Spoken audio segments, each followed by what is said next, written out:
તમારામાંથી કેટલા જણા એવું ઈચ્છે છે કે મારા ઘરમાં એક જણાને વ્યસન છે, દારૂ કે ડ્રગ્સ કે ગેમ્બલિંગ, એ છૂટી જાય તો બહુ સારું, એવી ઈચ્છા ધરાવતા હોય? આંગળી ઊંચી કરો તો. રતન ટાટા અને Mukesh Ambani, even Kumar Mangalam Birla, sold to software, they make everything. Kumar Mangalam Birla is a 7 lakh crore Aditya Birla group. And they have a presence in more than 80 to 100 countries. આ કક્ષાની વ્યક્તિઓને કોઈ એવો સ્ટ્રેસ કે ટેન્શન એ લોકોને નહીં હોય. આપણે 2-5 સ્ટોરમાં 2-5 મોટલમાં હોય તો આ લોકો નહીં હોય.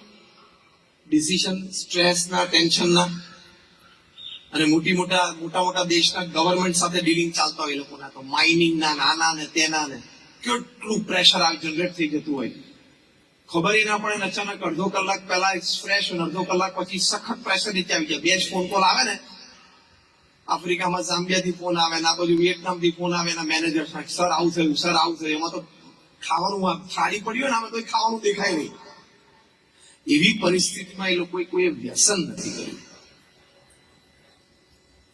એટલે આ કોન્સેપ્ટ તમે મગજમાંથી કાઢી નાખજો કે ફ્રેશ થવા માટે અથવા તો થાકી ગયા હોય તો રિલેક્સ થવા માટે જરા 2 ઘૂંટડા પીવા પડે. એ કોન્સેપ્ટ બોગસ છે, એ કોન્સેપ્ટ ખોટો છે, અને એ નમાલા વ્યક્તિનો કોન્સેપ્ટ છે, બહાદુરનો નથી.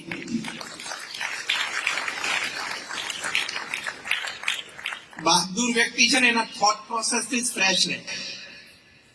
અમે પ્રમુખ સ્વામી મહારાજને કામ કરતા જોયા છે, મહંત સ્વામી મહારાજને અત્યારે અમે એમને કામ કરતા જોયા છે. અત્યારે અમારા ગુરુ જે પ્રમુખ સ્વામી મહારાજના વારસ મહંત સ્વામી મહારાજની ઉંમર 90 વર્ષની છે, અને બીએપીએસ સંસ્થા એક મિની ગવર્નમેન્ટ જેવું તંત્ર વન મેન શો ચલાવે છે. He is the administrative head and the spiritual guru of BAPS. એમના નેજા હેઠળ, એમના નેતૃત્વના આશીર્વાદથી આ સ્વામિનારાયણ અક્ષરધામ રોબિન્સવિલમાં હવે પૂર્ણ થશે. 8મી ઓક્ટોબરે મહંત સ્વામી મહારાજાનું ઇનોગ્રેટ કરશે, અને જ્યારે ઇનોગ્રેટ કરશે ત્યારે it will be the largest traditional conventional Hindu મંદિર of the world. અત્યાર સુધી સ્વામિનારાયણ અક્ષરધામ દિલ્હી હતું, હવે we are breaking our own record. 83 વર્ષની ઉંમરે એ ગુરુ પદે આવ્યા. એટલે he started his career at 83 in 2016. મને દુનિયામાં એક વ્યક્તિ તમે લઈ આવો, તમારા સમાજમાં હોય તોય કોઈ નામ આપજો, તમે કોઈને જાણતા હો તો પણ નામ આપજો, જે 83 વર્ષની ઉંમરે જાયન્ટ મલ્ટીનેશનલ કોર્પોરેશન MNC નો CEO હોય. એવું એક નામ મને આપો. Nobody. મહંત Swami Maharaj accepted the responsibility at 83. તમને 83 વર્ષના કોઈ વૃદ્ધ તમારા ઘરમાં હોય, પિતા અથવા દાદા હોય, પૂછજો કે પપ્પા કાલથી આ 2 મોટલ તમારે ચલાવવાની છે, તરત ના પાડી દેશે. અને પાછું performance, if you talk from the corporate point of view, last 7 years મહંત સ્વામી મહારાજ 83 થી 90 વર્ષની ઉંમરમાં એમનું પરફોર્મન્સ ઇન્ડેક્સ અને પરફોર્મન્સ ગ્રાફ જોવો, જે તમે કોર્પોરેટ પર ગણો છો, એ છેલ્લા 7 વર્ષમાં 350 હોસ્પિટલ, હોસ્ટેલ, સ્કૂલ, કોલેજ, મંદિર, અક્ષરધામ એમણે બનાવ્યા. 350, અને સમાજમાં સેવામાં મૂકી દીધા. એટલે 7 વર્ષમાં 350, એટલે દર વર્ષે 50. દર વર્ષે 50 થયા ને, વર્ષમાં 52 વીક હોય, એટલે 52 વીકમાં 50, એટલે દર 8મા દિવસે એક. કોઈ દર 8મા દિવસે એક નવો સ્ટોર ખરીદતો હોય, કેવો કહેવાય? અરે લીઝ પર લેતો હોય તો કેવો કહેવાય? દર 8મા દિવસે એક BAPS ની પ્રોપર્ટી ઉભી થઈને સમાજની સેવામાં ગોઠવાઈ જાય. From raw land to construction completed. Volunteers and employees got inauguration done, and the institute put in the service of society. Every 8th day, પ્રમુખ સ્વામી મહારાજે 15મા દિવસે કરી, મહંત સ્વામી મહારાજે 8મા દિવસની એવરેજ ચાલે છે. That means at any given time 40-50 project ચાલુ હોય તો જ આઠમા દિવસે તમે એક પ્રોજેક્ટ લોન્ચ કરી શકો ને.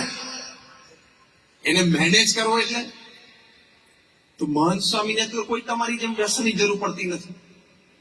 અમે ફરીએ છીએ. છેલ્લા 1 મહિનામાં આ મારી 40મી સિટી છે. 40th city in 30 days. છેલ્લા 1 મહિનામાં અમેરિકામાં 30 દિવસમાં મારી આ 40મું શહેર છે, જેમાં હું કદાચ 50મું પ્રવચન કરતો હોઈશ. અમે કઈ વ્યસનની જરૂર નથી પડતી. તો તમારા કરતા અમારા ચહેરા ઉપર જરાય ઉત્સાહ ને આનંદ ઓછો દેખાય. ખોટા ચોટ્યા છો ગુરુને. કોને ગુરુ બનાવ્યા છે? દારૂ ને ડ્રગ્સ ને. એટલે છોડી દેજો. કોક દિવસ કઈક લીવરનો ને કઈક ઇસ્યુ આવી જશે તો રોતાય નહીં આવડે. તમાકુ ખાતા હશો, કોક દિવસ કેન્સર થઈ જશે તો રોતાય નહીં આવડે. તમારામાંથી કેટલા જણા એવું ઈચ્છે છે કે મારા ઘરમાં એક જણાને વ્યસન છે દારૂ કે ડ્રગ્સ કે ગેમ્બલિંગ, એ છૂટી જાય તો બહુ સારું, એવી ઈચ્છા ધરાવતા હોય? આંગળી ઊંચી કરો તો. Just raise everybody raise your hands. જેની પણ ઈચ્છા હોય ને કે મારા ઘરમાં એક જણાનું વ્યસન છૂટે, હાથ ઊંચા કરો. પ્રોપરલી હાથ દેખાય રીતે. મારે અહીંયા લાઈટ આવે છે. બસ જો બધાનો હાથ ઊંચો છે, બરાબર. તો હું એક ટેકનિક શીખવાડું. બોલો, એક ટેકનિક શીખવાડું કે જે દ્વારા તમારા ઘરમાં બધી જ કોઈ પણ વ્યક્તિને કોઈ પણ જાતનું વ્યસન હોય તો એ નીકળી જાય. શીખવાડું ટેકનિક? જરા જોશથી બોલો તો. ઘરમાં જેને વ્યસન હોય ને એની સાથે ઘરમાં કોઈએ બોલવાનું નહીં.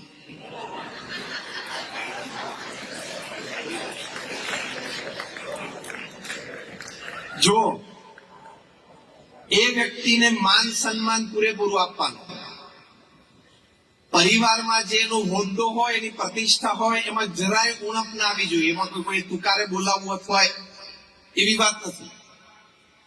એમની જે સરભરા કરવાની હોય, સેવા કરવાની હોય, વ્યવસ્થા કરવાની, એ બધું કરવાનું. He is a family member. બોલવાનું નહીં, બસ. અને એ કંઈક બોલે તમારી પાસે લેખિત જવાબ આપવાનો. લખવામાં શાંતિથી ટાઈમ લેવાનો, ભલે ઉભો. આપણે દારૂ પીને 1 કલાક કાઢે છે કેફમાં, તો જવાબ સાંભળવામાં લખેલો વાંચવામાં ભલે ઉભો રહો તો 10 મિનિટ. તમે આ ટેકનિક અપનાવો એટલે અઠવાડિયામાં રિઝલ્ટ.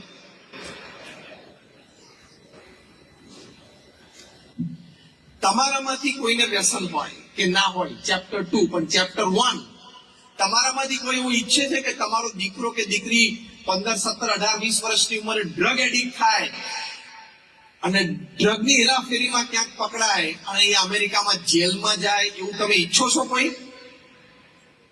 પણ એ તમારા ઘણા બધાના ઘરમાં થવા બેઠું છે. જો તમે બેઠા ને જે વડીલો, એમાંથી કોકને વ્યસન હશે ને તો તમારી ત્રીજી પેઢી ડ્રગ્સમાં જેલમાં જઈ શકે છે. હા,